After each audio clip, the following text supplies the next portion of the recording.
meeting le 28 et lancé un mode de désobéissance civile avec retrouvailles le 30 à l'Assemblée. Les autres ont tenu leur meeting le 29 et lancé une grève pour le 11 novembre. Grève évidemment qui n'a jamais eu lieu. Donc si cette alliance avait pu se faire, je ne sais pas, hein, peut-être que la transition n'aurait pas eu le cours qu'il a eu, parce que comme la transition a un peu déçu, à peu près même dès le début. Donc je pense que la dynamique qui a été engagée, ça reste capitalisable, mais ça n'a pas été maintenu. Mais il y a toujours des espoirs, je pense. Avant que vous nous parliez des mots, à votre avis, qui sont des obstacles, les mots MAUX, qui sont des obstacles au débat public, j'ai retrouvé ici ce qui se disait de Kizerbo. Kizerbo, le grand maître des carriéristes, réformistes, invétérés, impénitents. C'était le terme qu'on utilisait. C'était le maître qui était, pardon, c'était le terme qui était donné à Kizerbo. Alors, vous indiquez dans le livre qu'il y a le débat public est fondamental, la prise de parole doit être promue, mais qu'il y a des mots et des obstacles à ce débat public. Lesquels sont-ils, ces obstacles? Bon, comme j'ai dit, c'est l'image que j'ai prise, c'est comme des grands caniveaux qu'on a fait et on a laissé encombrer ces caniveaux par des déchets repoussants. C'est comme ça. Vraiment, la possibilité de prise de parole existe aujourd'hui. C'est une grande fierté de l'époque, que ce soit au Burkina ou dans le monde. Prendre la parole, on n'a plus besoin d'un journal. Ça veut dire, même si vous envoyez votre journal, avant, il fallait envoyer son article à un journal qui l'examine. Ça peut mettre 1 mois, ça peut mettre 2 mois, ou ça peut ne jamais parler. Mais aujourd'hui, si vous... Voilà, surtout que parfois... Voilà. Maintenant, chacun se connecte, il publie ce qu'il a à dire. Donc, de ce côté, il y a des avancées très significatives. Maintenant, encore une fois, les interactions posent problème. Parce que dès lors que les interactions ne sont pas rassurantes, ne sont pas habilitantes, ça va freiner l'élan que les uns et les autres ont. Il faut être un peu aventurier pour affronter. Je sais que sur Facebook, plusieurs fois, il y a des jeunes qui m'ont dit non, il ne faut pas quitter Facebook parce qu'il y en a quand même qui en profitent, etc. Quand ils sentent qu'il y a des jeunes qui vous agressent, des choses comme ça. Donc, c'est de ce côté. Et malheureusement, j'ai comme l'impression que certains intellectuels, enfin, instruisent certaines personnes bien cultivées, et parfois certains professionnels, au lieu de travailler à tirer tout ça vers le haut, sont en train de descendre un peu au niveau de ce que j'appelle les scribouillards de Facebook. Et là, c'est un peu plus enfin, bon, dangereux, c'est trop dit, parce qu'il y a toujours la réplique quelque part, mais c'est quand même un peu décourageant. Voilà. Le temps avance. Je souhaiterais que vous parliez du vivre ensemble, comme vous en avez parlé, vivre ensemble au-delà du slogan, à partir du phénomène des néo-Korloégo. Les Korloégo, le groupe d'autodéfense burkinabé, qui sont une problématique majeure qui a émergé depuis quelque temps dans la société. Vous en parlez dans le livre. Comment ça pose la question, comment la question du vivre ensemble est posée via cette problématique? Et traditionnel, enfin, bon, il y a des, je sais pas, c'est des adages ou des maximes, je ne sais pas. Chez nous, on dit que, bon, terrasser quelqu'un, c'est parce que la personne n'a pas de force. Mais quand tu frottes sa bouche contre le sol, là, ça veut dire qu'il n'a pas de parents. Donc, c'est bien. Et je pense que c'est toujours cette difficulté à donner un contenu humain au résultat qu'on cherche. Il y a des valeurs sécuritaires et économiques à défendre, à protéger, etc. Mais il y a des valeurs humaines, ça veut dire qu'il faut qu'au résultat, il y ait aussi un résultat humain. Bon, il y a des philosophes qui ont parlé de ça, parce que, comme on dit, c'est pas parce que il y a comme un déni d'humanité à des auteurs de vol. Je ne parlerai pas de voleurs, mais je parle d'auteurs de vol.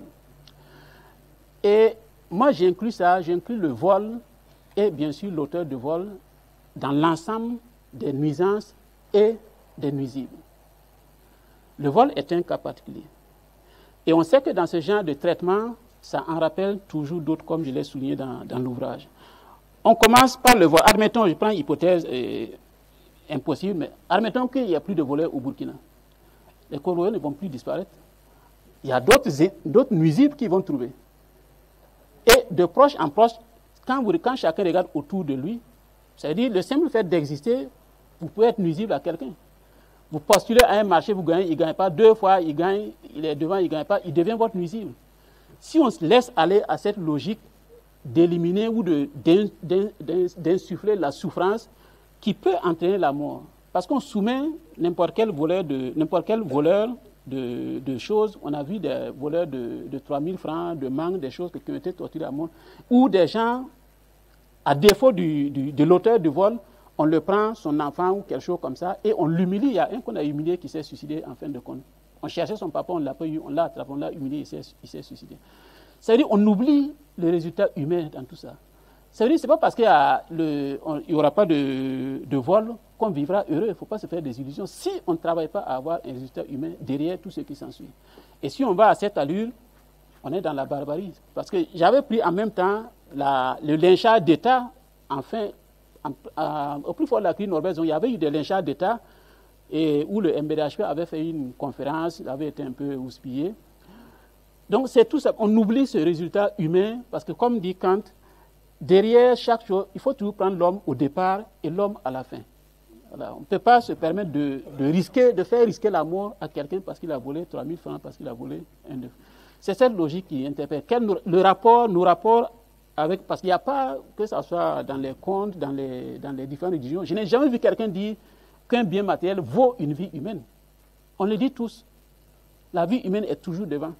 Mais comment pour un œuf volé, on va faire risquer la mort à un citoyen? Il n'y a pas de résultat humain derrière tout ça. Alors qu'il faut qu'on associe ça. Donc si on n'associe pas ça, on croit qu'on avance, mais on va vers le chaos, à mon avis. Voilà. C'est peut-être avant que vous reveniez sur la première partie du livre, maintenant sur les valeurs, et puis peut-être sur cette question des corps logos, comment les différents acteurs de la société ont réagi à ça. Peut-être que la discussion va le permettre. Je voudrais lire une partie qui me paraît être le cœur du livre. La page 113, il est écrit ceci. Les débats publics peuvent être conduits sous 2 angles au moins. Un jeu où l'on cherche à gagner le dernier mot, ou alors se soumettre à un exercice d'intercontamination, de découverte et de partage d'idées. Dans le premier cas, on est dans une disposition de table de jeu de belote où l'on peut gagner la partie avec une mauvaise main si on sait manœuvrer, si l'adversaire n'est pas vigilant ou commet des fautes de jeu. Le débat devient une fin en soi qu'on cherche à gagner, peu importe la manière et la valeur probante des arguments. On peut certainement y satisfaire une subjectivité, mais pas forcément une utilité. Les fruits d'un tel débat n'ont pas de valeur intentionnelle de demande ou d'induction de changement. La partie vaincue reste sur ses convictions et continue fondamentalement d'en tirer les conséquences pratiques, quelles que soient les apparences. Dans le second cas, on considère que le but de la dispute ou de la discussion ne doit pas être la victoire, mais l'amélioration. Il s'agit de discuter contagieusement, de faire partager une argumentation qu'on estime pertinente et se disposer à y renoncer le cas échéant ou à en accepter une autre de meilleure. Ce type de débat est enrichissant pour toutes les parties, chacune élaguant ses arguments peu probants, consolidant et enrichissant les plus probants par l'apport des autres. Parce qu'il vise à orienter et réorienter l'action publique et non accumuler des trophées, parce qu'il est le plus fertile en tant que force de mobilisation sociale et de mobilité des choses, on peut y satisfaire une utilité intentionnelle. Je pense que c'est vraiment... cette deuxième partie est construite autour de ces 2 moments de débat public, des personnalités publiques ou des organisations qui ont été dans ce premier temps du débat public subjectif et d'autres, comme Norbert Zongo, comme vous avez cité, qui ont été dans ce débat public d'intercontamination pour améliorer le vivre ensemble. Je ne sais pas si vous avez un dernier mot à dire ici pour qu'on vous permette de dire quelques mots sur la première partie avant d'ouvrir la discussion. Non, ça va. D'accord, parfait. Donc, je souhaite que sur la première partie, où vous faites quelque chose, vous en avez parlé au tout début ici, vous regrettez ce déterminisme génétique et vous opposez à ce déterminisme génétique, le déterminisme social, à savoir qu'on ne naît pas voleur, on ne naît pas criminel, contrairement à des politiques publiques qui ont une longue histoire dans le monde, y compris dans les grandes démocraties, qui ont essayé de sélectionner les criminels dès la naissance et ainsi de suite.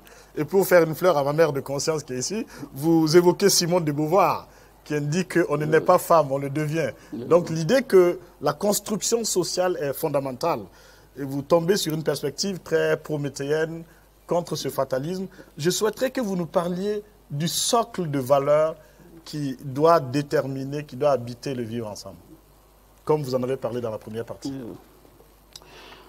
Donc le référentiel humain. C'est-à-dire, ce que j'essaie de balayer dès le départ, c'est cette histoire de dès que je l'ai vu, j'ai fini avec lui, je le connais, c'est la savane, tout le monde se connaît, etc. C'est complètement faux. Enfin bon, c'est une interpellation. Il faut prendre ça comme une interpellation. pour que les gens ne pensent pas qu'on a oublié ce qu'ils ont fait hier et avant-hier. Mais il ne faut pas perdre de vue aussi que, ça veut dire, j'ai parlé de mosaïque, bon, c'est des termes un peu peut-être biologiques, je ne sais pas. C'est l'humain est, comme je dis, l'humain une mosaïque fluide et comme, c'est-à-dire, vu de l'extérieur, on a l'essence qui paraît finie, mais quand on rentre dans le recoin, ça devient très coloré et ça devient infini. Là, chaque personne, chaque individu récapitule cette complexité et cette diversité de ce que c'est que l'humanité. Et nous sommes tous, tout comme on est hétérotrophe biologiquement, on est aussi hétérotrophe intellectuellement et spirituellement. On s'enrichit des autres et on enrichit d'autres personnes. Donc j'ai défini l'individu dans 3 sphères. La sphère personnelle, intrinsèque, qui est un peu le côté, bon, je n'aime pas utiliser ça, mais le côté animal de la chose. La sphère sociale proximale et la sphère sociale distale. Et là, j'inclus les valeurs, puisque les valeurs, c'est ce qu'on hérite, c'est ce que l'humain hérite. On ne peut pas faire l'expérience de toutes les choses de la vie pour en tirer les résultats, mais on hérite d'un certain nombre de choses qui sont les valeurs, en l'occurrence des systèmes de valeurs qui vont déterminer au-dessus de ces 2 volumes l'individu final.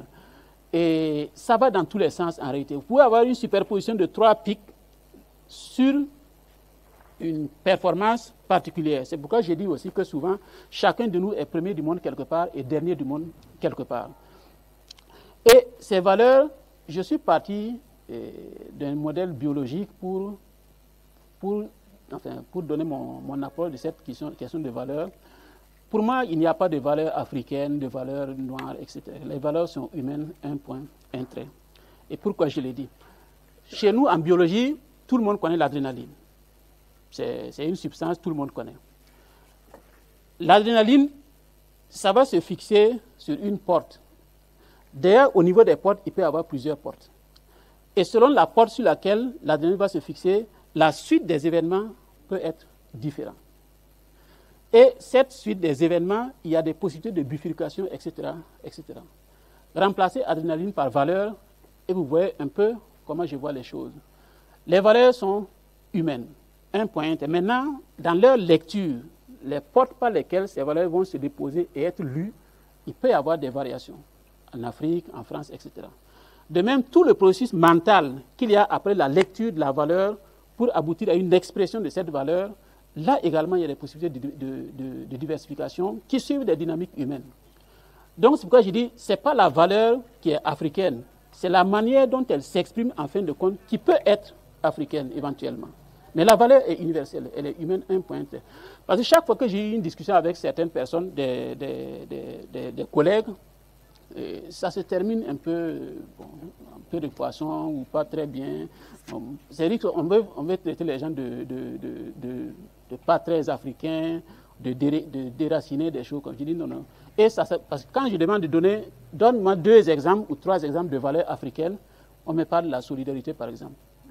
Mais, écoutez, la solidarité, c'est parce que chez nous, la solidarité est encore de toi à moi. Elle est asservissante. Plus que la solidarité où le chômeur va s'aligner devant un guichet de l'État et il prend de l'argent. Lui, il a des rapports avec la nation. Ici, il y a des rapports avec le député, etc., etc. C'est la même solidarité. Elle s'exprime différemment chez nous qu'en Europe, par exemple. Mais c'est la même solidarité, la solidarité universelle. Donc, on ne peut pas partir de ça pour parler des valeurs africaines, etc., etc. Donc, pour moi, il faut que le débat se réoriente sur ça. Il y a un auteur, bon, je n'ai pas le nom en tête, qui est à peu près celui-là que j'ai rencontré dans mes lectures, qui est sur la même ligne et qui dit qu'il faut que les pays africains se remettent. C'est ça l'avenir du débat en Afrique et non pas le retour à la Mobutu, à Eyadema ou Yahya Jammeh, etc., etc. De toute façon, ils ont montré que c'était les régimes les plus brutaux que l'Afrique ait connus. Donc, les valeurs sont universelles. Maintenant, dans leur expression, elles peuvent subir des variations liées à la géographie et à l'espace. Je suggère qu'on ouvre la discussion là, mais juste un mot d'économie sur la solidarité. Je suis en parfait accord avec vous. Hein. Même si la solidarité humaine a une chaleur, il y a aussi une place qui doit être organisée au XXIe siècle.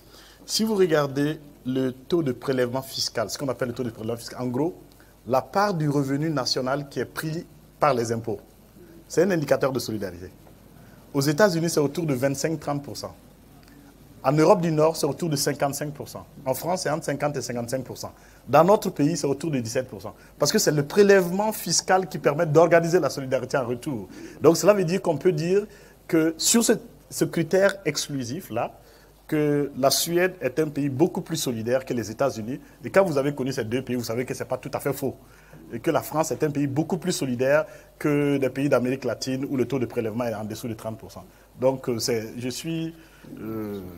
c'était pour faire quoi cela. J'ouvre la discussion avec le public. On va prendre une série d'interventions. L'auteur va réagir. Et puis, si on a la possibilité de faire une deuxième série d'interventions, on va avancer. Alors, la parole est au public. Je commence par ma gauche. Y a-t-il des gens qui veulent intervenir à gauche? Je vais prendre juste la liste d'intervention avant. OK. Je vois Lucien Humbert. Professeur Yonavar. Qui d'autre à gauche? OK. Qui d'autre à gauche? À droite? OK. Au fond, c'est Kéré? Serré, pardon. Ah oui, Serré. Serré, oui. Derrière? Patrice. Fabrice. Fabrice, OK. Et vous, monsieur? Simon. OK. D'autres noms à droite? On a 5 intervenants. On va leur donner la parole. Je suis convaincu que le public aura plus envie tout à l'heure après ces 5 interventions. Alors, Lucien Humbert a la parole. Oui, professeur, je crois que déjà avec cette présentation, on se rend compte qu'il y a énormément de choses de dites. Et peut-être pour ceux qui n'ont pas lu le livre, ça va être peut-être difficile d'ailleurs d'en faire une synthèse et de voir dans quelle mesure les choses sont compatibles. Je vais être un peu provocateur en disant, vous avez parlé de la prise de parole et vous avez sollicité que de plus en plus de gens s'engagent dans une prise de parole réfléchie. En même temps, dans la première partie dont on n'a pas beaucoup parlé, vous faites finalement l'apologie de ce qui n'est pas gris-rond. Alors que quelque part, même dans les traditions africaines, il est clairement dit que la parole, c'est quelque chose d'important. Et une fois qu'on la renverse, c'est comme l'eau, on ne la rattrape pas. Donc peut-être qu'il vaut mieux ne pas parler. Voilà. Et je trouve que dans le milieu ambiant, on enseigne plutôt aux gens à respecter justement les experts par l'âge, les experts par ci ou par ça. Donc cette notion de gris-rond auquel vous voudriez échapper, en fait vous la présentez aussi de façon provocatrice en disant qu'à la limite c'est bien qu'il y ait des extrémistes, qu'il y ait des extrémismes. C'est ce que j'ai lu en tout cas dans la première partie.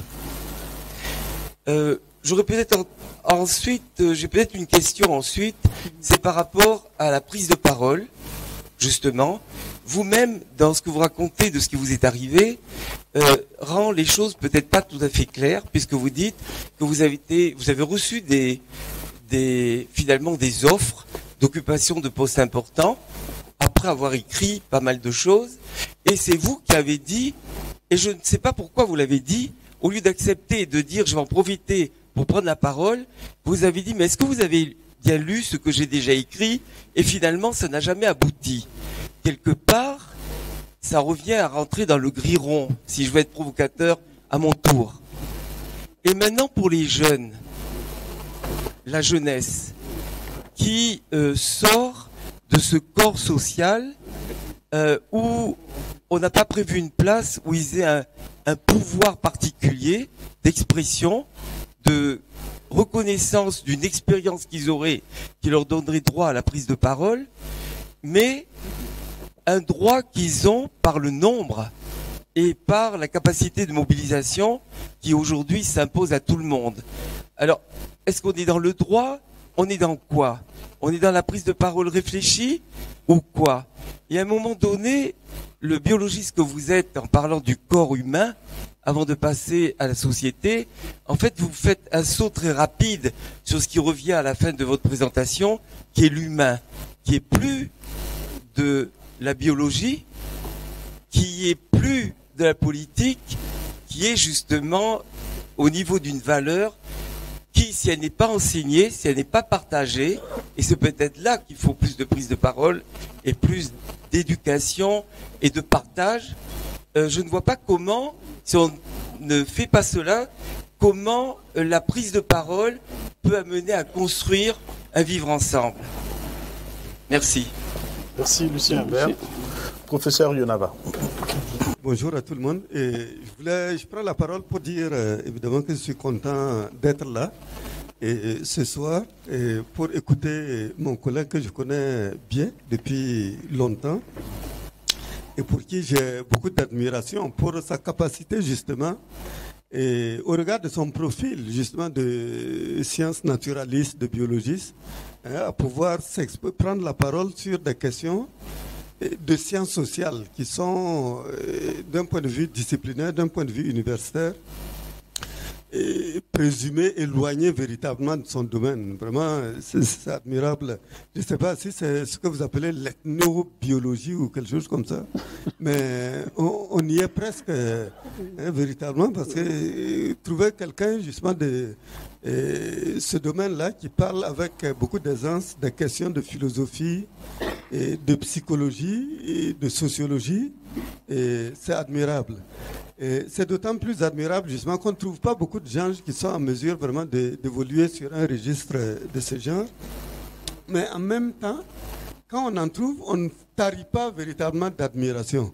C'est vrai qu'on a toujours pensé justement que les hommes de lettres sont très différents des hommes de sciences pures, comme on dit là. Et quand quelqu'un arrive justement à réconcilier les deux domaines, véritablement, il a beaucoup de choses à apprendre aux gens. Voilà, nous fonctionnons beaucoup justement sur cette fracture-là, littéraire pure, scientifique pure, littéraire pure d'un côté et scientifique pure de l'autre, alors que là, justement, à travers cette œuvre-là, que je n'ai pas encore lue, je signale, c'est vrai que j'ai lu quelques bribes là, mais j'ai trouvé tout à fait intéressant et je cherche l'occasion de pouvoir lire son œuvre en intégralité. Et il me fait penser justement à des auteurs vraiment rares, justement, qui arrivent à réconcilier véritablement la science, le domaine strictement scientifique et le domaine littéraire. Comme des gens comme Amadou Kourouma, on oublie que c'est un mathématicien. Et pourtant, on le connaît beaucoup plus à travers ses œuvres littéraires. Et voilà. Et il y a un ami qui me parlait d'un professeur qui, aux États-Unis, enseigne la chimie dans une université. Et puis, dans une autre université, il enseigne la littérature française. Et donc, vous voyez, alors, Youssouf, c'est un peu ce qu'il arrive à faire avec ce travail-là. Et de ce point de vue, je trouve ça vraiment intéressant, là. Ouais, bon, en tant que juriste, j'ai entendu quelque chose. La forme tient le fond en l'état. C'est vrai qu'on dit ça en droit. On dit ça en droit tout simplement pour dire que c'est un peu ce que Nicolas Boileau avait dit là. Tout ce qui se conçoit bien, voilà, voilà, s'écrit bien ou quelque chose de ce genre. Donc pour dire que en droit, dans la formation justement des juristes, on estime effectivement que la forme a vraiment une importance tout à fait capitale. Et ça, c'est surtout vrai dans l'école française. C'est vrai quand vous allez dans une conférence internationale comme ça, vous voyez les gens qui prennent la parole. Et lorsqu'arrive le tour du français, vous voyez qu'il arrive vraiment à bien exprimer les choses de manière très concise. On a été formaté comme ça, effectivement, dans la formation en droit. C'est-à-dire, on dit, quand vous voulez faire un exposé sur un thème donné, il faut le faire en deux parties. Pourquoi en deux parties? On n'a jamais eu de réponse à ça. Bon, parfois, vous avez des enseignants qui vous disent que toutes les belles choses se divisent par deux. Mais ça ne veut rien dire. Se divise par deux. Non, mais en réalité, c'est très pratique. C'est pour dire que, effectivement, si dans un exposé, vous prenez la parole pour dire que je vais développer 10 idées. Bon, tac, on vous écoute. Mais au bout de la 3e, 4e idée, on se demande mais où est-ce qu'il en est. Mais par contre, quand quelqu'un qui dit je vais développer 2 idées, il n'y a pas de problème, vous arrivez effectivement à le suivre. Et je crois que c'est ce raisonnement, c'est cette idée-là. La forme tient le fond en l'état. Bon, mais sans qu'on en abuse non plus. Hein, parce que effectivement, on a remarqué que, surtout dans le milieu universitaire, vous avez des enseignants impressionnants. Vous avez parlé de Laurent Bado. C'est mon collègue. Quand vous suivez un cours avec Bado, c'est un régal. Ah ouais, il est impressionnant, il est brillant, il est intelligent, hein, il expose bien, comme les étudiants peuvent l'aimer. Vous avez d'autres collègues, il y a un collègue, je ne dirais pas son nom, on l'a surnommé Valium, hein, pour dire qu'il endort les gens. Hein, voilà. Hein, voilà. Mais il y a un risque à cela parce que ces gens qui présentent bien là, ils sont capables de vous tenir un discours sans rien dire. Je suis d'accord avec vous, l'idée que vous avez développée sur la solidarité là. Hein, moi je dirais tout simplement que c'est vrai, on a trop vanté la solidarité soi-disant africaine là. On dit, oh, l'Afrique, et c'est d'ailleurs les Européens qui nous encouragent et qui semblent nous envier justement. Je ne sais pas si c'est sincère ou pas, mais moi en tant qu'Africain, effectivement, et avec ce que je vis, ce que je connais, moi je pense que la solidarité que nous avons ici est essentiellement sentimentale. Elle ne correspond à rien. Et la vraie solidarité, elle existe en Europe à travers justement ce système de sécurité sociale. Ouais, mais chez nous, ça n'existe pas. Elle est sentimentale parce que quand vous avez un problème, bon, les gens viennent, ils se lamentent autour de vous. Mais quand il s'agit d'acheter un comprimé d'aspirine, ils ne peuvent rien faire. Hein? Il y a un humoriste ivoirien même qui avait justement essayé de montrer jusqu'à quel point c'était ridicule de parler de solidarité en Afrique. Ouais, et dernier point sur lequel c'est le développement. Là, j'avoue que je ne suis pas totalement en accord avec c'est-à-dire je dirais comme ça pour aller vite, ce qu'il appelle la difficile réconciliation de l'expert et de l'intellectuel. Bon, je crois que je dirais que c'est ce qu'on a le dédoublement fonctionnel. Effectivement, l'homme fonctionne comme ça, c'est vrai, et sur certains points. Il va mettre en avant ses compétences d'expert, effectivement, et sur d'autres registres, ce sont ses compétences d'intellectuel qui sont interpellées. Mais en réalité, ces 2 compétences-là se renforcent mutuellement, et je ne pense pas véritablement qu'on puisse opposer l'intellectuel à l'expert, parce que l'intellectuel de toute façon il a besoin d'avoir effectivement une expertise au moins dans un domaine donné. Quand il intervient dans un domaine qui n'est pas le sien et quand il est honnête, il vous dit qu'il marche vraiment dans ce domaine-là, il marche sur la pointe des pieds, il ne peut pas opiner vraiment avec beaucoup d'autorité sur ce registre-là. Mais moi, je pense que dans tous les cas, du reste, il y a des gens qui sont arrivés, vous parlez du savant et du politique, mais il y a des gens qui, dans leur parcours, ont effectivement tenu, comme disait Kizerbo, justement les 2 bouts de l'activité. Kizerbo lui-même, c'était un savant, effectivement, en tant qu'intellectuel, mais c'était également un politique. On a vu toute sa vie, justement, et a été investi dans la politique. Là. Alors, si bien que, moi, je pense qu'il ne me paraît pas vraiment indiqué de... En tout cas, c'est difficile de voir à partir de quand ou à partir de quel seuil on cesse d'être expert pour être intellectuel. Bon. C'est vrai qu'il faut avoir une conception large de l'intellectuel. L'intellectuel n'est pas le diplômé. Ça, c'est vraiment ce qu'on a tendance justement à concevoir les choses de cette manière-là ici. C'est-à-dire quelqu'un qui est diplômé, on présume qu'il est intellectuel. Ce qui est faux parce que en réalité, vous avez des diplômés qui sont essentiellement carriéristes. Et c'est parce qu'ils sont carriéristes justement qu'ils ont tout fait pour avoir des diplômes. Et quand vous regardez justement leur trajectoire, la manière justement dont ils acquièrent les diplômes là, c'est vraiment programmé pour pouvoir justement usurper le titre d'intellectuel plus tard. Parce qu'ils auront justement, ils pourront faire état de tel ou tel diplôme.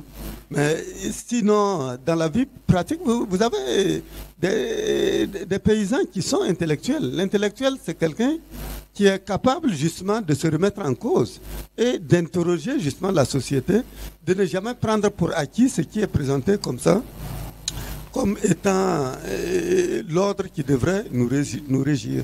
Merci beaucoup. Voilà ce que je voulais dire, c'est plus une contribution que des questions. Merci beaucoup, Mais professeur. encore une fois, merci.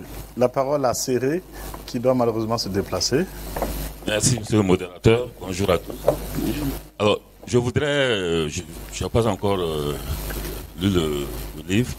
Je voudrais féliciter donc le professeur Ouedraogo. Et puis peut-être, avant de lui poser 2 ou 3 questions, m'assurer que il est peut-être ce que je crois dans son propre domaine. J'ai l'impression, je suis très loin d'être un biologiste, mais je crois que parmi les biologistes et biologistes et notamment, il y a les tenants de ce qu'on appelle la doctrine du neurone mécanique. Apparemment, il fait partie de cette école. Je ne sais pas si je me trompe. Alors, si c'est le cas, en fait, la diarchie dont il a parlé, elle est normale, puisque dans cette théorie, évidemment, c'est fondé sur les 2 hémisphères, que ce soit au niveau du cerveau, au niveau du corps social, c'est toujours 2 hémisphères. Et c'est le cervelet qui produit la socialisation, n'est-ce pas, ou la non-socialisation.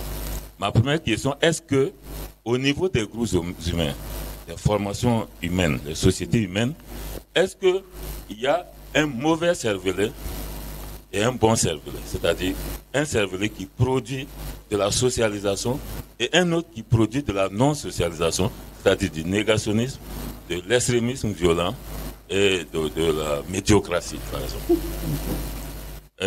Ensuite, je n'ai pas été totalement d'accord là, mais le professeur Inaba en a parlé déjà, avec l'approche vraiment trop duale, un peu trop tranchée entre intellectuel et savant. Et expert. L'expert, pour moi, est toujours un intellectuel. Toujours. Même la définition, du point de vue purement sémantique, l'expert, forcément, finit par être, s'il ne l'est pas par vocation, il finit toujours par être un intellectuel. Parce que son activité, c'est l'esprit, effectivement. Mais en plus, il prendra des positions de plus en plus ouvertes. Il n'est jamais dans un segment fermé. Donc, bon, c'est pour juste dire que je ne suis pas totalement d'accord. Sur la question des corologos, je n'ai pas très bien compris. Est-ce que c'est un problème de non-vivre ensemble? Parce que j'ai l'impression que c'est dans ce registre-là qu'il a campé les corologos. Je pense que c'est plus prosaïque que ça. Le problème des corologos, c'est un problème de déficit en homme d'État. Vous regardez simplement l'historicité des corologos, le phénomène survient à un moment donné, à un moment où le pays manque cruellement d'hommes d'État à sa tête, comme dirigeant. Parce que dans cet aéropage-là, je ne connais personne qui aurait laissé prospérer le phénomène corologo. Donc ce n'est pas un problème que les corologos sont mauvais ou quoi, non. Ce n'est pas individuel, c'est juste un processus politiquement non contrôlé.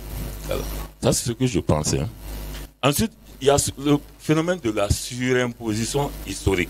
Comme vous êtes un touche-à-tout, je ne sais pas si dans le livre vous l'évoquez, qu'est-ce qui fait, par exemple, que les peuples sont considérés, par exemple, presque pratiquement comme le peuple juif d'Afrique, notamment d'Afrique subsaharienne.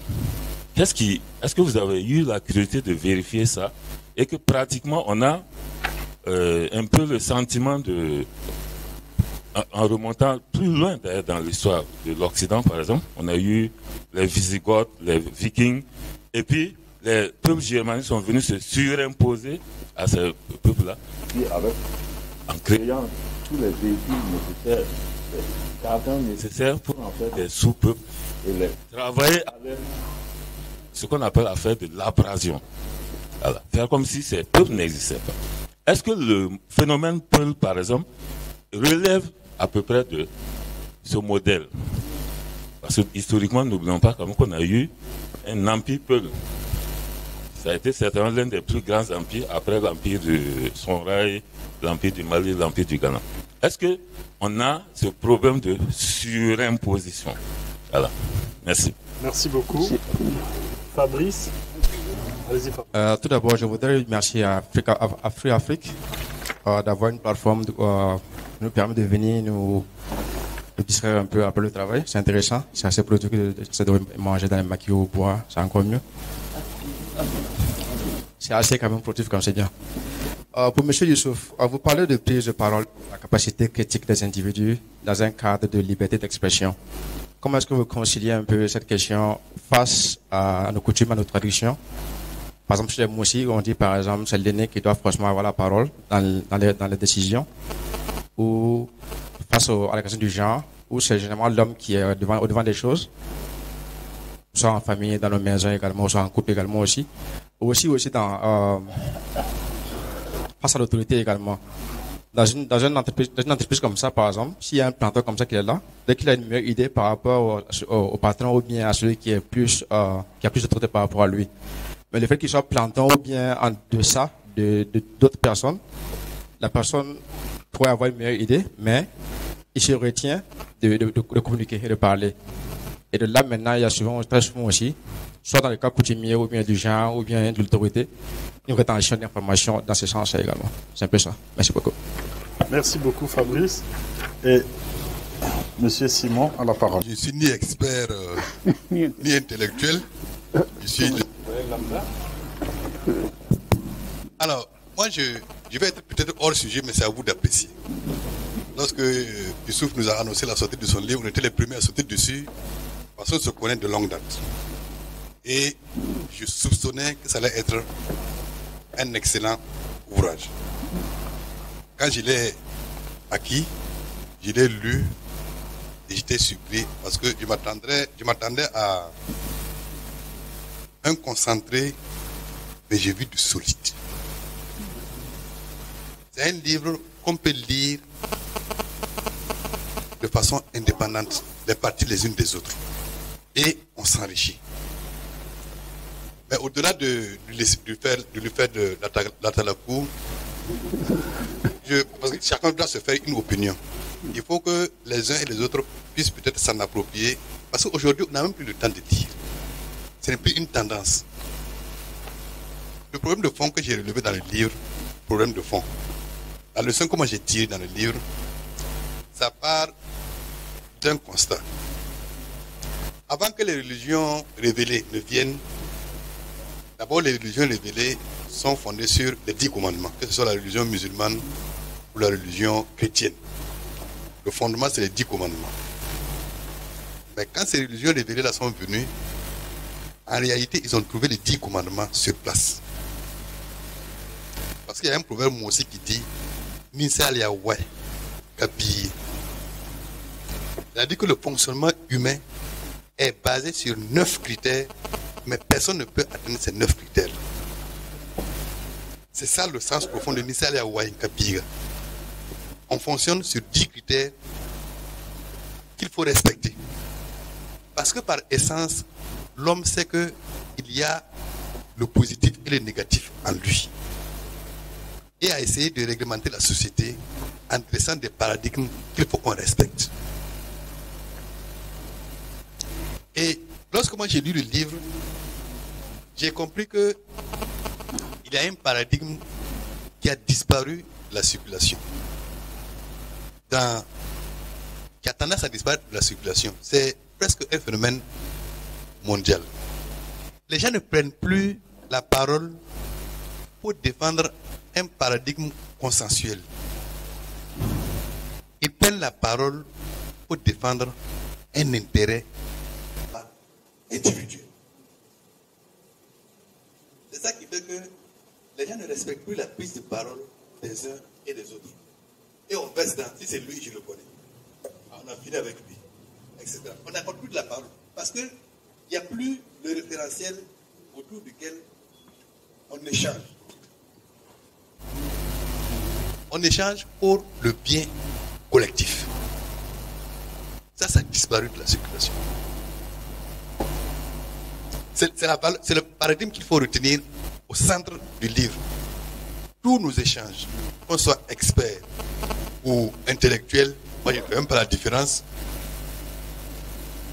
c'est que chaque fois que nous prenons la parole, nous devons faire en sorte que dans les échanges où on est prêt à accepter son insuffisance et s'enrichir de l'apport de l'autre disparaît, chacun campe sur sa position et quelquefois les gens se rendent compte même que ils n'ont pas raison pour parler terre à terre, mais ils persistent. Au lieu de s'enrichir de la différence de l'autre. C'est la leçon fondamentale que moi j'ai tirée du livre. Que la prise de parole doit être faite pour défendre une cause, un paradigme qui est consensuel. C'est l'intérêt de l'être humain, la communauté humaine.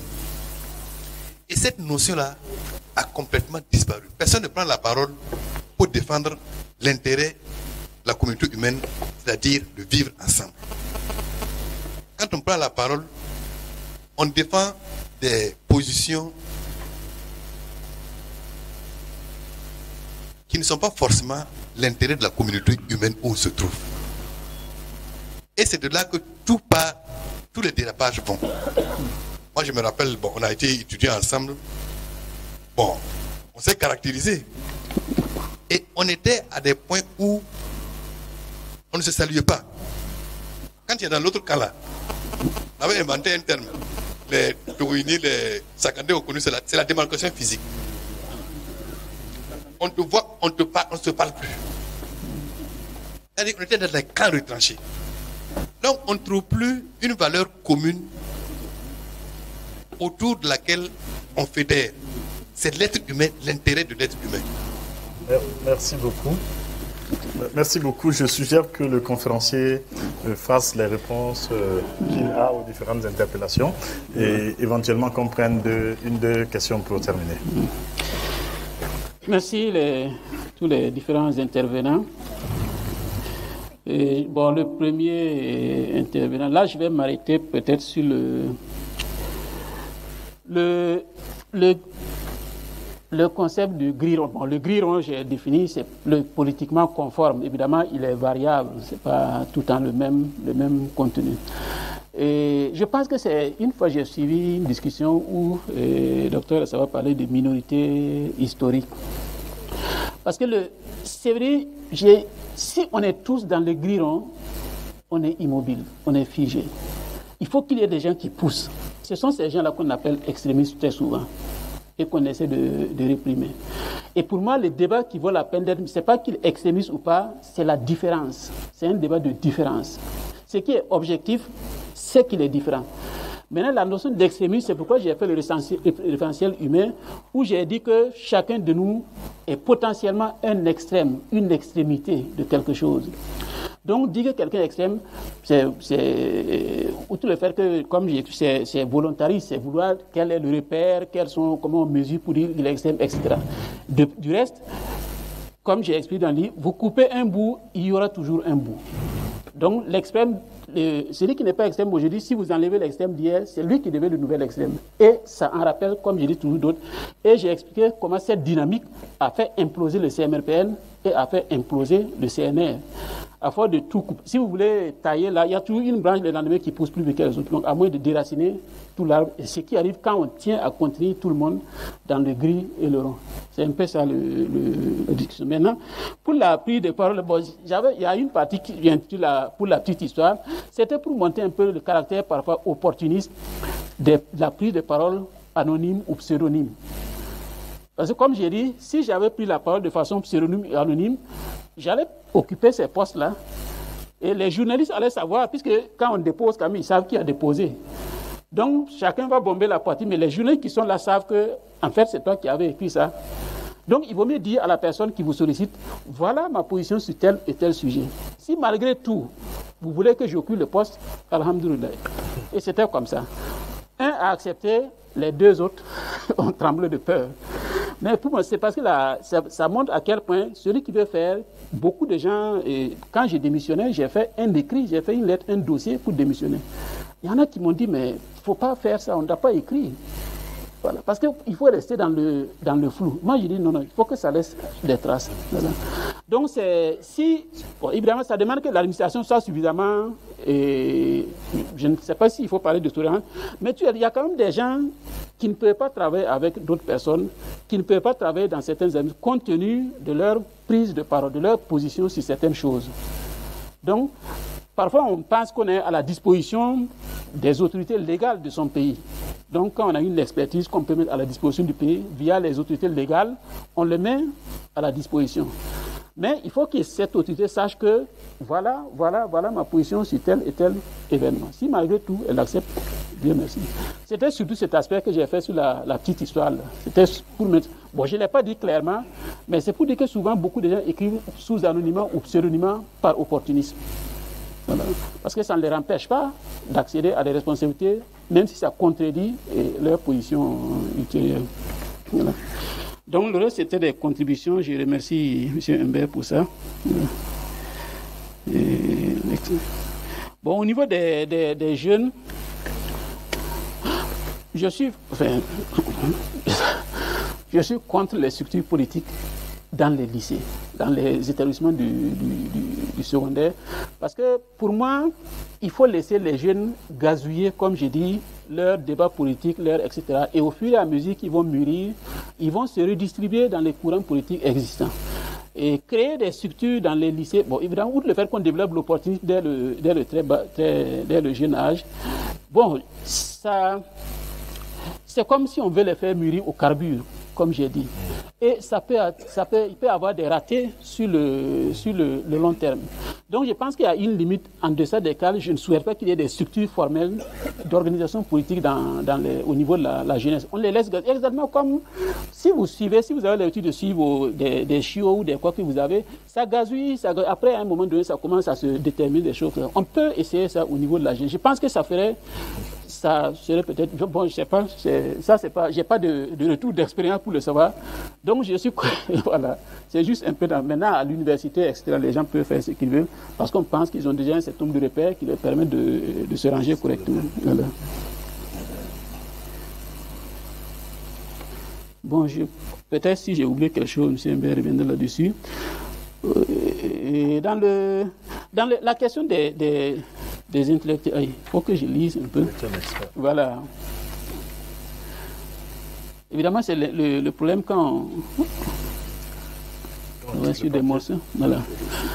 Donc, ce que j'ai dit pour introduire le débat sur l'intellectuel, là, il dit en chaque citoyen, instruit entre parenthèses, formellement ou non, il y a de la substance intellectuelle à mettre au service des débats essentiels, des enjeux nationaux, au-delà du parti pris, des admirations et des aversions spécifiques, généralement mauvaises conseillères. Donc voilà le point de départ.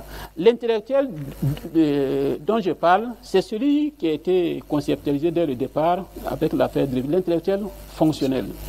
C'est-à-dire ça n'empêche pas qu'il soit expert. C'est pourquoi je dis les deux peuvent converger sur la même personne. La même personne peut fonctionner comme expert et fonctionner comme intellectuel. Il n'y a pas d'opposition, il n'y a pas de dichotomie. En fait, le problème que je soulevais ici, c'était le déséquilibre dans les sollicitations des médias, notamment dans certaines situations précises. Puisque là, les médias ne voient que les experts.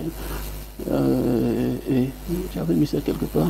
Bah, je dis cependant, dans les sollicitations des médias pour les interviews ou des débats contradictoires, le constat, donc je ne juge pas, est que la fonction d'expert est presque systématiquement mise en exergue et donc promue au détriment de la fonction d'intellectuel. Je parle de fonction, je ne parle pas d'intellectuel ou de fonctionnaire. C'est-à-dire, enfin bon, je reviens. Donc, et je prends l'exemple que j'ai déjà donné. Donc, quand vous invitez quelqu'un, il n'est pas complètement libre parce qu'il est tenu, enfin, s'il est venu pour fonctionner comme un expert, vous pouvez l'inviter comme intellectuel, comme ce qu'on le fait couramment, parce que tous les gens qu'on invite, souvent, on dit que c'est des intellectuels. Mais quand ils vont fonctionner comme experts, parce que c'est leur domaine d'expertise, ils sont tenus par un certain nombre de choses. Voilà. Donc il y a évidemment les standards. Alors que si vous l'invitez la même personne, vous l'invitez sur un autre sujet, là, il fonctionne comme un expert. Et là, il peut apporter des contributions un peu plus riches, il peut aller un peu à l'aventure sans risque, je dirais. Ce n'est pas une dissociation ou une opposition que je fais. Bon, enfin, vous comprenez pourquoi moi, je suis bien placé pour le constater. Parce qu'évidemment, recevant des retours qui vous turlupinent sur cette question, vous vous mettez à observer et vous regardez qu'effectivement, quand il y a un débat sur tel sujet, les gens qu'on amène, bon, en dehors des politiciens, il y a les politiciens qu'on amène, mais c'est souvent des experts. Alors qu'on peut amener quelqu'un qui est expert dans un domaine A, vous l'amenez comme intellectuel pour voir qu'est-ce qu'il peut dire sur ce sujet précis. C'est juste rééquilibrer la manière dont on sollicite les gens instruits. Il faut les solliciter comme experts, c'est vrai, mais il faut aussi les solliciter comme intellectuels, sur des sujets où ils ne sont pas forcément des experts. Voilà. Donc il n'y a pas je ne fais pas d'antagonisme entre les experts et les intellectuels. Donc, et je suis sur l'approche fonctionnelle. Et le troisième, bon, je pense que ce n'est pas le lieu de discuter. Bon, il n'y a pas de mauvais organes, il n'y a pas de mauvais cervelet, il n'y a pas de bon cervelet. Il y a un cervelet normal et un cervelet peut-être pathologique et tout et tout. Ça dépend de l'usage qu'on a fait. C'est un peu comme ça. Il n'y a pas d'organe mauvais en soi. Voilà. Ce n'est ni divin, ni... C'est l'usage qu'on a fait qui compte. Donc, ce débat, bon, peut-être qu'après, on peut l'approfondir si c'est un sujet qui intéresse la personne. Bon, pour les néo-Kogloégo, bon, je vais peut-être, à défaut du livre, il y a une tribune que j'ai publiée en janvier 2017. Je reprends un peu, bon, je disais que j'ai approfondi un peu, je reprends un peu ça. Et je pense qu'effectivement, le débat n'est plus à immobiliser, comme je l'ai dit dans le livre, à un certain nombre de niveaux. Actuellement, c'est qu'est-ce qu'on fait, quoi? Ce n'est pas dire, parce qu'il y a du vol, il faut qu'il y ait des Kogos, ça n'a pas de... Toute nuisance peut être expliquée socialement, peut être expliquée sociétalement. Je disais, ça veut dire le vol aussi a des causes. On peut dire le vol est lié à ceci ou cela. Si on dit il faut que le vol disparaisse, on peut dire aussi il faut que les bases qui font qu'il y a des vols disparaissent et on n'est pas avancé. Donc la question n'est plus, à mon sens, à immobiliser sur pourquoi les Kogologos sont nés, etc. La question est vraiment résolument dans l'avenir, comment on fait pour maintenir le vivre social, parce que là où ça va, ça n'ira pas loin. Bon, évidemment, moi je m'étais arrêté, dans le livre, je m'étais arrêté aux événements de Tialogo. Mais après, il y a eu Karangaso Vigé, il y a eu Tangué, il y a eu, bon, les événements de Yirgou, même si, bon, les informations, c'est un peu, je n'ai pas suffisamment d'informations. Mais je pense qu'a priori, ça pouvait avoir lieu sans les Koglo. Mais ça a contribué à amplifier substantiellement le problème. Donc ça pose un problème pour le vivre ensemble, quels que soient les fondements, quel que soit le fait qu'il y a les causes de l'émergence de ce phénomène. Voilà. Donc, je n'ai pas, dans le livre, je ne discute pas pour ou contre. Donc, d'abord, parce que là, je constate qu'effectivement, les positions ont évolué, il y a de l'intercontamination là-dessus. Les premiers moments, j'étais farouchement contre. Mais après, quand j'ai commencé à lire les personnalités de l'Est, particulièrement comme le commandant, l'autre, et puis il y a un maire de Fada, et quand on discute avec les instituteurs qui sont en bourse, il y a un qui m'a dit clairement, bon, moi, lui, il est à 70 km du premier poste de police.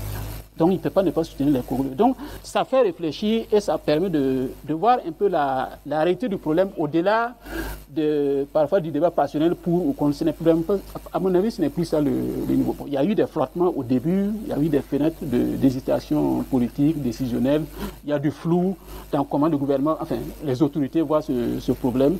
Mais il y a quand même un problème, il me semble, comme je dis, c'est une zone glissante pour le vivre ensemble actuellement. Voilà. Donc la tribune est disponible, vous tapez Néo-Kogloégo Constitution de la Nation, vous pouvez la voir gratuitement et puis approfondir la question. Donc pour M. Fabrice, bon, alors, la question des les peuples juifs d'Afrique. Bon, jusqu'à preuve du contraire, je pose, parce que quand je regarde tout, c'est vrai que le cas de Yirgou est peut-être un peu particulier.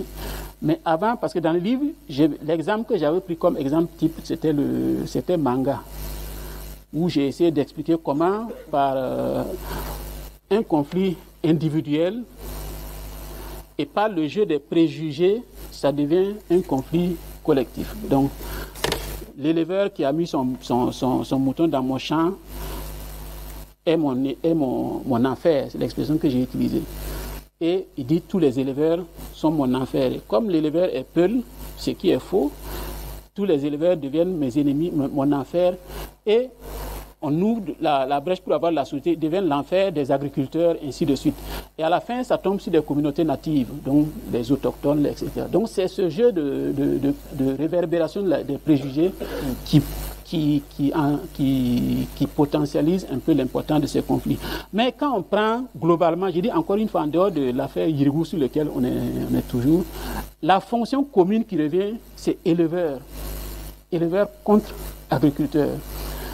Et parce que maintenant chez nous, globalement, les éleveurs sont peuls. Mais ce n'est pas tout le temps. Parfois, les problèmes partent d'un éleveur qui n'est pas forcément peul. Donc, dissocier l'éleveur du peul, c'est un premier pas à faire. Et une fois qu'on a fait ça, il faut qu'on arrive à mettre dans l'esprit de chacun doit payer pour ce qu'il a fait, pas pour ce qu'il est. L'éleveur qui fait manger, on le sanctionne sur cet acte, un point, un trait. Qu'on n'étende pas ça à tous les éleveurs et encore pire à tous les peuls. Si on ne reste pas dans cette catégorie fonctionnelle, agriculteur-éleveur, on risque de donner le tort aux peuls de façon injuste. En disant que, puisque c'est eux qui ont affaire parfois à des Mossi, parfois à des Bissa, parfois à des... Donc c'est comme si c'était eux le problème. Mais quand on fait le point, c'est la fonction éleveur qui est souvent à la base du problème. Donc voilà ce que je voulais faire sur cette question. Donc pour M. Fabry, bon, la prise de parole dont les questions ici, c'est la prise de parole publique, c'est précisé dans le débat public comme on peut le mener dans la presse, dans la télé, etc. Et dès que vous descendez, bon, ça se contextualise. Les valeurs locales, enfin les systèmes de valeurs locales prennent le dessus, etc. etc. Mais c'est pas parce qu'on ne peut pas dire quelque chose en réunion de famille qu'on ne peut pas dire quelque chose sur la vie de la nation. C'est des échelles différentes. Et ce qui m'intéresse, c'est prendre parole sur la vie de la nation, sur ce qui fait que nous sommes ensemble dans un territoire géographiquement défini. Donc la dernière intervention, c'était une contribution effectivement qui va dans le sens de ce que je voulais dire dans l'ouvrage. Et bon, peut-être le point sur lequel on n'a pas suffisamment insisté, c'est la question de la personnalisation des débats. Je parle de débat ad personam. Il faut qu'on cible les choses. Et les personnes peuvent être des cibles, ce que j'appelle des cibles incidentes. Je veux... peut-être l'exemple le plus simple. Avant, au temps où M. Diallo Salif était vivant, il y en a qui pensaient que la source de tous leurs problèmes, c'est M. Salif Diallo. Bon, M. Salif Diallo est mort. Est-ce que leurs problèmes sont résolus? Donc, ce n'est pas une question de personne. Et la première fois que j'ai soulevé ça, c'était sur Facebook. J'ai été insulté, le défenseur du diable, tout ce qui s'ensuit. Quand j'avais dit pour la sécurité, les gens disent qu'il faut enlever Simon. J'ai dit, il faut chercher des résultats. Maintenant, si pour avoir des résultats, on estime, celui qui décide estime qu'il faut changer Simon, ça les regarde. Mais dire de changer Simon, ça n'a pas de sens. Et on avait pris l'exemple du PSG à l'époque, qui avait changé d'entraîneur et qui était tombé, il n'a même plus eu le titre de champion. Ça peut marcher comme ça peut ne pas marcher. Donc il faut cibler des choses. C'est pareil pour pour plein de choses. L'exemple qu'on peut prendre, si je veux faire un couloir, bon, c'est les arbres qui sont dans le couloir qui m'intéressent. Je ne vais pas dire que je vais couper tous les nimes parce que je déteste les nimes. Donc il ne faut pas oublier quand on recherche la vérité. C'est des acteurs qui sont derrière, mais c'est la vérité qui vous intéresse. Il ne faut pas laisser cette vérité qu'on recherche et puis prendre un acteur qu'on n'aime pas, parce qu'il y a ce cas-là justement toujours avec le même Salif Diallo sur le dossier d'Abou Boukari, et le cibler et en faire une cible en soi. Parce que là, vous ratez votre objectif, votre résultat normal qui est la vérité sur le sujet. Donc c'est un peu dans cet esprit que j'essaie de parler du débat public. Voilà, donc merci pour les autres des contributions. Maintenant, je ne sais pas si j'ai raté une question. Je n'ai pas été bon modérateur pour suivre dans le détail les questions. Je ne sais pas s'il y a une personne qui a une intervention. Ah oui, il y a Germain Bitunama qui veut parler. Très bien, il y a une dame qui veut parler. Et monsieur, donc ça va être 3 interventions. Je n'ai pas voulu rater l'occasion quand même de présenter mes félicitations à Issouf. Qui, quand il était venu me voir, je l'ai encouragé à écrire. Parce qu'il intervient beaucoup dans les journaux, il intervient chez moi. Et il y a une chose qui n'est pas ressortie, c'est que les écrits de M. Ouedraogo sont des écrits hard. C'est difficile. Il a une démarche, une écriture assez compliquée. Si bien qu'au niveau de la rédaction, souvent, il faut que j'ouvre l'œil pour qu'il soit programmé. Parce que les jeunes ne comprennent pas toujours le sens de ces écrits. Parce que ces écrits ont toujours une telle profondeur historique. Mais comme le niveau de langue est assez élevé, beaucoup de gens c'est pas accessible. Mais moi, je ne vais pas lui demander, n'est-ce pas, de baisser le niveau. Hein. Là, c'est aux gens de faire l'effort, n'est-ce pas, de s'élever à ce niveau-là. Quelqu'un a parlé effectivement de démarcation physique. C'est vrai, hein, cette période-là a existé. Tout bon militant, effectivement, se devait de traduire ce principe-là de démarcation physique à l'endroit des gens, effectivement, qui sont considérés comme étant des réactionnaires. Mais je voudrais dire simplement ici que il y a des esprits forts qui n'ont jamais accepté cela. Et Issou fait partie de ces gens. Démarcation physique, il ne connaît pas. Il rit avec tout le monde, il croise le fer intellectuellement avec tout le monde, et je crois que c'est ça aussi qui fait un peu sa particularité, et c'est ça qui fait la force, n'est-ce pas, de ces idées. Je suis très content parce que moi je suis enseignant de secondaire, et pour moi, les problèmes que nous connaissons, c'est l'absence de la prise de parole. Je dis souvent que dans la prise de parole, on expose le savoir, et le savoir est un pouvoir. Et dans nos pays, c'est le pouvoir de l'argent qui domine le pouvoir du savoir, et c'est une des erreurs. De ce point de vue, je vais dire que les experts, parce qu'on a parlé des experts, avec tout le respect que je dois aux experts, la plupart de nos problèmes sont dus aux experts. Je prends l'éducation. Les experts de l'UNESCO, à travers le monde, ils ont dit qu'il faut commencer par l'enseignement de base. S'il y avait eu une vraie prise de parole, on allait dire qu'il faut commencer par l'enseignement supérieur et la formation professionnelle. Il n'y a pas eu prise de parole. On a suivi les experts et nous ont amenés dans des situations difficiles. Parce qu'on a inversé la pyramide. Je prends le domaine de l'agriculture. Depuis 1960, c'est les experts, c'est les experts. Des études ont montré que l'argent qu'on a mis pour entretenir ces experts et faire la promotion de l'agriculture aurait suffi à nourrir tout le monde si on ne cultivait même pas. Donc, avec le respect qu'on donne aux experts, s'il y avait eu un versant intellectuel, s'ils avaient mis un peu d'intellectuel dans leur vision des choses, on ne serait pas dans cette situation. Donc, chaque fois que je les taquine, je dis, bon, moi, je voyais la prise de parole par les universitaires, parce que pour moi, quand même, ils manient la langue, ils ont beaucoup de connaissances, parce qu'il y a la connaissance qui nourrit aussi l'intelligence, pour pouvoir proposer des choses dans nos pays. Malheureusement, la prise de parole est faible. À travers les écrits, même à travers les émissions, il y a très peu de prise de parole pour nourrir le débat, pour obliger les décideurs à réfléchir sur les actes qu'ils posent. Donc pour moi, c'est une grande contribution. Et je voudrais en tout cas le remercier pour cette contribution. J'ai une question concernant les Corluero. Je voudrais savoir s'il y a un observatoire qui regarde, mesure l'évolution vers où ça va, le phénomène des Corluero. Et je voudrais aussi savoir si les Corluero peuvent évoluer en essayant de s'occuper d'autres choses.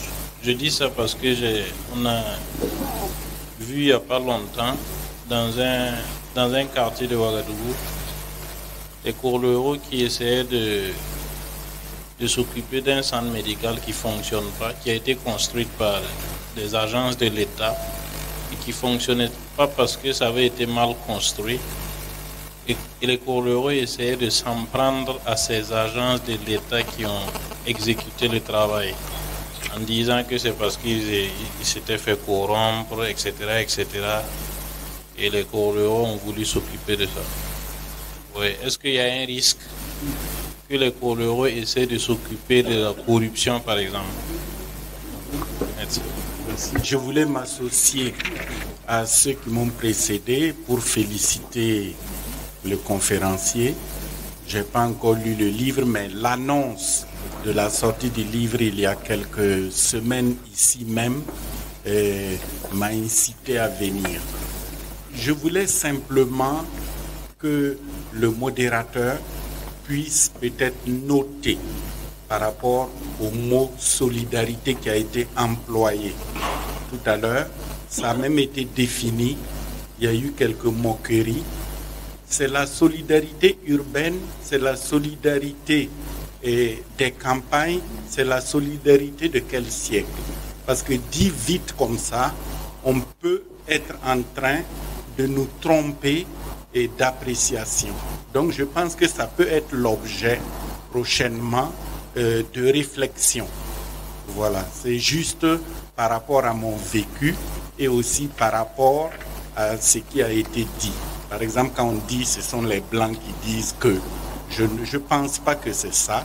Il faut que nous allons de manière plus pointue et dans certains débats. Et quand on emploie les mots comme ça, les gens peuvent repartir avec un point de vue et qui est peut-être pas très juste.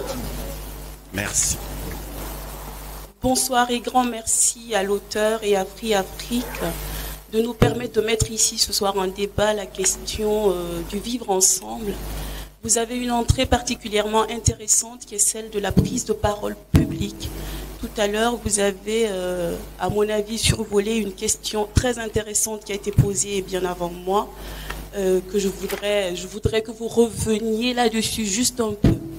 La prise de parole publique, vous avez bien précisé que ce qui serait intéressant, c'est la prise de parole qualitative.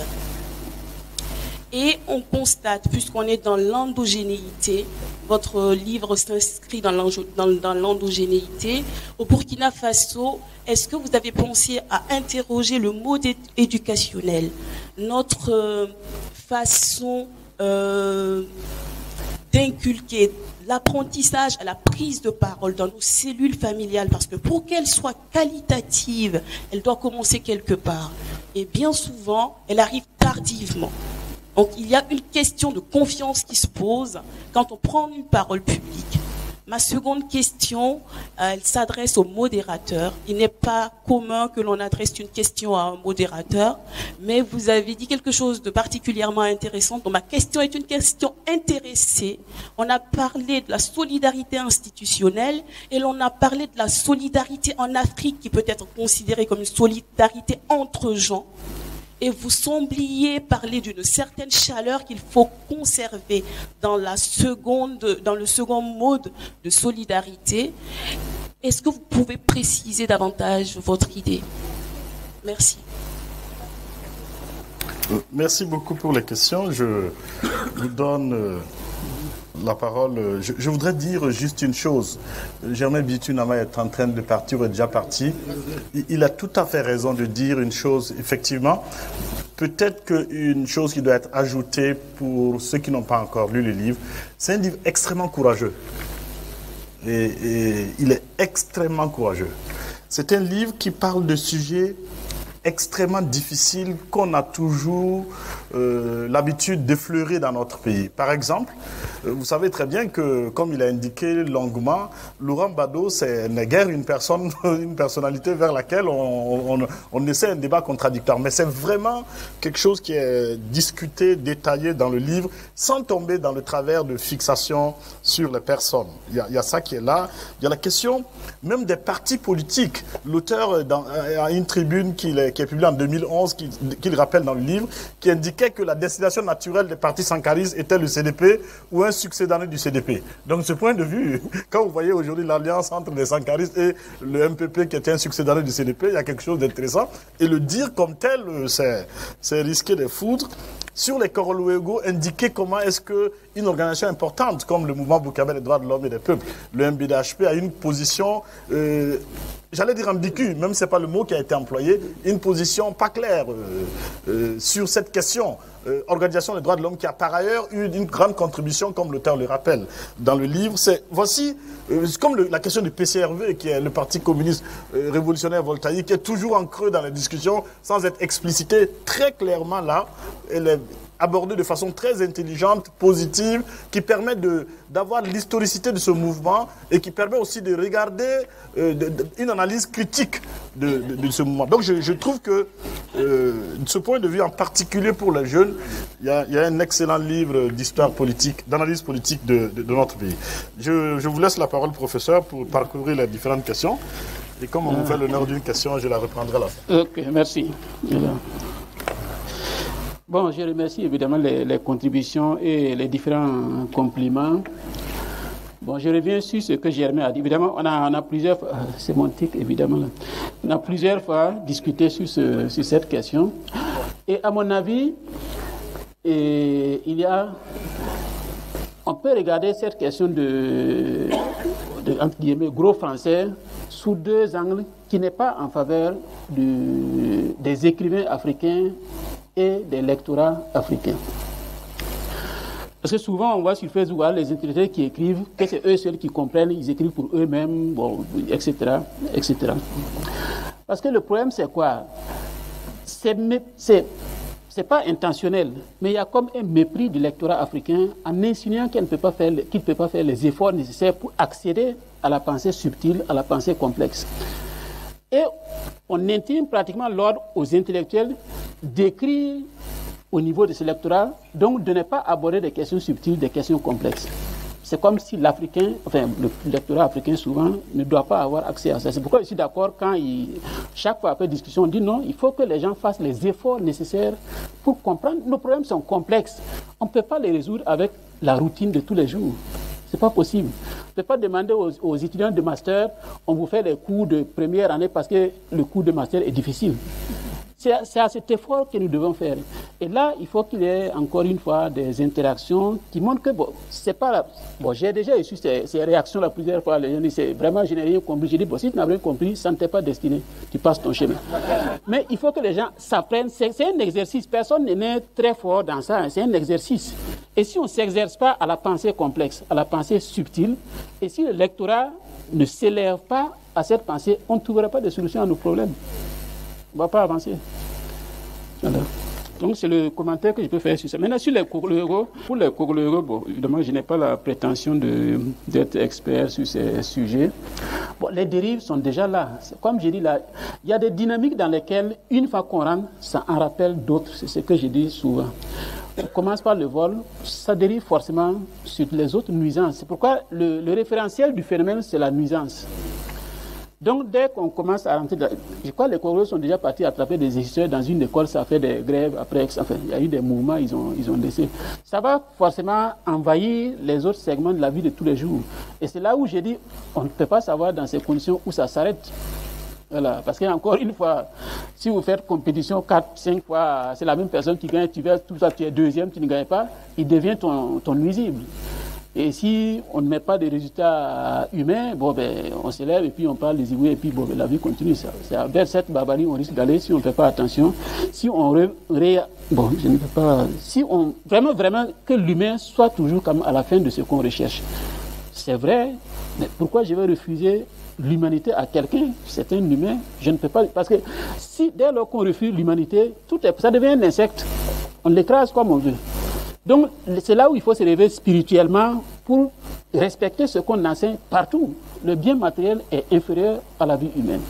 Donc, ça demande un effort particulier en situation d'épreuve. Et c'est cet effort-là qui nous manque actuellement, je pense, sur beaucoup de sujets. Voilà. Bon, les gens pensent que je n'ai pas... En décembre, on est rentré chez moi cassé, volé pour l'équivalent de 3 millions de matériel. Mais ça ne change pas ma position sur ces questions. Donc je ne peux pas répondre de façon précise. Il y a les dérives, on les observe déjà, mais je n'ai pas la solution sur ça demande peut-être du travail de terrain, peut-être des travaux d'enquête, des choses comme ça. Mais ce qui est sur les dérives, ça existe. Ils sont passés sur des problèmes de mœurs et surtout attraper le proche d'un voleur, enfin d'un auteur de vol, encore une fois, comme son enfant, parce qu'on n'a pas pu l'avoir, comme sa copine, ça s'est arrivé aussi, etc., etc. Donc là, c'est vraiment des dérives, et les humilier au point que on sort un peu on rabaisse plutôt notre humanité, comme le dit Emmanuel Kant. Voilà, la solidarité, je reviens. Non, en fait, la question, ce n'est pas la solidarité. Le propos, c'était de dire que la valeur est humaine, un point, un trait. Maintenant, dans son expression, d'abord dans sa lecture, et ce que j'appelle les signalisations, c'est-à-dire les processus mentaux qui vont aboutir à l'expression de cette valeur, c'est ça qui varie. Donc, ceux qui parlent de valeurs africaines, etc., il faut qu'ils dépassent ça. C'est pas, la solidarité n'est pas africaine, elle n'est pas plus africaine que occidentale, etc. Maintenant, dans la manière dont elle s'exprime, il y a une expression peut-être majoritaire en Afrique et une expression peut-être majoritaire en Europe. C'est ça qui est différent. Mais la solidarité, elle est humaine. Un point, un trait. Si on produit un volume de paroles et d'attention sur cette question et qu'on ne regarde pas le déficit institutionnel de solidarité, on est déséquilibré. Parce que pour aller très vite, j'ai une théorie qui dit, en gros, les sociétés sont gérées par 5 institutions, pas plus. Il y a la nature qui gère la société, qui crée des richesses, qui distribue de façon égale ou inégale et qui détruit la richesse. Il y a l'État, il y a l'entreprise, il y a les réseaux et puis il y a le marché. Nous parlons là de 2 institutions. Nous parlons du réseau et de l'État. La famille est un réseau. Les réseaux créent de la solidarité, distribuent de la solidarité, et c'est une bonne chose qui est de la solidarité des réseaux. Dans la famille, dans les groupes, entre camarades, entre amis, c'est du réseau de solidarité. Le problème est que dans notre pays, sur la solidarité est largement produite uniquement par le réseau et insuffisamment par l'État. Or, dans ma théorie des institutions, si on a un déséquilibre dans le mix de ces institutions, la société n'est pas dans le meilleur des cas. Et c'est ce qui nous arrive. Si vous regardez la discussion qui a été faite en 2017 et en 2018 sur la rémunération des fonctionnaires, vous avez entendu des syndicalistes dire, je sais que ce n'est pas la vision majoritaire des syndicalistes, mais c'était un très bel exemple, dire il faut qu'on nous augmente parce que derrière les syndicalistes, vous avez plusieurs personnes qu'on nourrit au village et ainsi de suite. Est-ce que l'humanité rurale doit être reléguée au second plan pour attendre les surcroîts de salaire des fonctionnaires qui vont jeter par l'arrière-cour pour que l'humanité rurale récupère la solidarité? C'est cette question qui nous est posée. Ou est-ce qu'on doit considérer que l'humanité rurale, dans notre pays, a besoin d'une solidarité institutionnelle? Et de ce point de vue, l'économiste répond en disant, vous voulez organiser de la solidarité institutionnelle, il n'y a pas 2 manières de faire, il faut lever de l'impôt. Donc, quand vous avez quelqu'un qui est très riche dans votre quartier, qui vous donne de l'aumône, c'est très bien. Mais c'est mieux si cette personne paye ses impôts et que l'impôt permet en contrepartie de construire l'école, de construire les centres de santé, de construire l'accès aux biens publics. C'est cela qui est en cause. Mais dernière chose sur la solidarité, je n'appelle pas un mimétisme de l'organisation sociale solidaire occidentale. Qu'est-ce que je veux dire par là? La dépersonnalisation de la solidarité dans les sociétés occidentales a créé effectivement des mécanismes institutionnels froids vis-à-vis desquels on gère la question de la pauvreté, la question de la misère. Parce qu'effectivement, vu d'Afrique, c'est très, très réconfortant, le SMIC et ainsi de suite. C'est très, très réconfortant, les indemnités de chômage. Mais vu d'Europe, il y a aussi le fait qu'il y a un discours public qui va avec, qui est un discours de dévalorisation, on dit c'est des ça-profite, ainsi de suite, ainsi de suite. Donc il y a un équilibre à trouver, ce n'est pas juste pour faire joli que je parle d'équilibre, mais il y a un équilibre à trouver entre la solidarité produite par le réseau, en l'occurrence ici la famille, et la solidarité produite par l'institution qui est l'État. Et dans notre pays, encore une fois, c'est le pied de l'État qui est le pied le plus en déficit, et c'est sur ça qu'il faut construire. Moi, je trouve que c'est extrêmement différent, expert et intellectuel. Parce que ma définition de l'intellectuel, c'est 3 choses. C'est une intelligence portée par une éthique au service de la communauté. Une intelligence portée par une éthique au service de la communauté. À chaque fois qu'on voit une intelligence en mouvement qui est portée par une éthique au service d'une communauté, nous sommes un intellectuel. Nous avons affaire à un intellectuel. Or, dans bien des cas, l'expert, et bien souvent l'expert, il y a une intelligence qui peut avoir une éthique, Et cette éthique s'appelle la déontologie. La déontologie n'est pas forcément de l'éthique pure. Et bien souvent, l'expert n'est pas au service de la communauté. L'expert peut être juste un mercenaire, un gros mot, mais qui a juste besoin de produire de l'expertise pour vivre. Et en conséquence, cette troisième dimension, qui est d'être au service d'autrui. Pour Sartre, c'est ça l'intellectuel. C'est celui qui s'occupe de ce qui ne le regarde pas. L'expert ne s'occupe pas de ce qui ne le regarde pas. L'expert, il est expert sur l'informatique. Pourquoi il va s'occuper de Pinochet qui est en train de tuer? Il ne s'occupe pas de cela.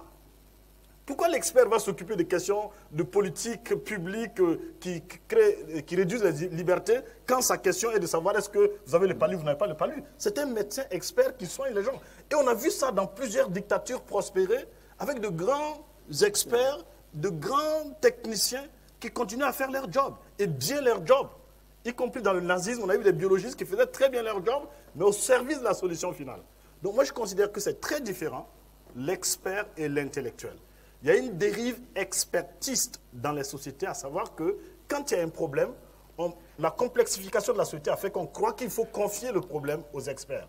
Les experts ont un rôle à jouer, qui est celui de dire techniquement quelles sont les options. Mais c'est définitivement le politique, donc le citoyen, qui doit avoir l'autorité et la légitimité de dire qu'est-ce que nous décidons à l'aune de cette connaissance. Je trouve que c'est extrêmement important.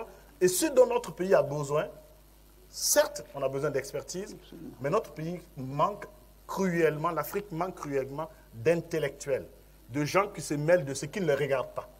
Et si vous voulez vous mêler de ce qui ne vous regarde pas, en n'étant pas ridicule, il est bon que vous ayez de l'expertise derrière. Et de ce point de vue, c'est nos aînés, c'est vous qui aviez trouvé la formule et vos aînés qui parlaient de techniquement compétents, politiquement conscients. C'était le slogan, c'était le mot d'ordre des intellectuels, des jeunes étudiants africains de la Fédération des étudiants d'Afrique noire en France dans les années 50, 60, 70, qui disaient on n'est pas allé en France pour juste avoir de l'expertise technique. Il faut de l'expertise technique, mais on a besoin d'une conscience politique. Voilà, c'est ce que je voulais dire en vous remerciant d'avoir été là. En finissant avec quelques informations. Le livre est là, il coûte 15 000. Le professeur Ouedraogo va le dédicacer.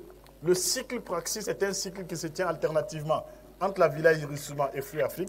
Et la prochaine rencontre, je ne sais pas les dates rigoureusement. Lucien Hébert va nous le dire. Vous allez prendre 29 mars, autour du livre de Léodora Miano, L'impératif transgressif. C'est un petit livre explosif que nous allons discuter le 29 mars à partir de 19h à la Villa Irisuma qui est collée à la clinique Philadelphie. Merci à Lucien. Je tiens à dire que le cycle va continuer ici et puis dans quelques semaines, on ne sait pas encore, on aura le bonheur de montrer des livres de notre ami le professeur Yonaba qui est sans doute l'un des universitaires, en tout cas en sciences juridiques, les plus proliques, qui a produit énormément de choses. Tout ça, c'est une petite partie de tout ce qu'il a produit. Il y a 2 livres qui vont sortir de lui. Ça, c'est sur les droits de l'homme et les libertés publiques au Burkina Faso. Un livre qu'il a fait pour le mouvement burkinabé des droits de l'homme et des peuples. Et puis ça, c'est sur les institutions politiques et juridiques. Réflexion à partir de quelques thématiques. Il y a 2 autres livres qui sont là. Mais on vous informera quand on trouvera un accord d'agenda avec lui pour montrer ces livres à venir. Donc, ça va être un débat sur un pied de juriste, mais vraiment ouvert sur la société. On a également notre rapport sur le terrorisme qui est épuisé, qui va être disponible. On m'a dit que c'est toujours la semaine prochaine, mais vraiment on espère la semaine prochaine que le rapport va être à nouveau disponible. Et on va organiser une soirée qu'on avait prévue sur le terrorisme. On cherche toujours un agenda pour pouvoir le faire, qui est malheureusement une thématique qui est en pleine actualité. On sait malheureusement que dans quelques semaines, on sera toujours dans cette actualité, donc ça viendra. Merci beaucoup d'avoir été de la partie ce soir. Il y a l'Institut Free Afrique qui vous offre des bouts de pain, de quoi boire juste pour calmer les ardeurs des estomacs qui sont sans doute emballés. Merci et bonsoir. Merci beaucoup, professeur Ouedraogo. Merci.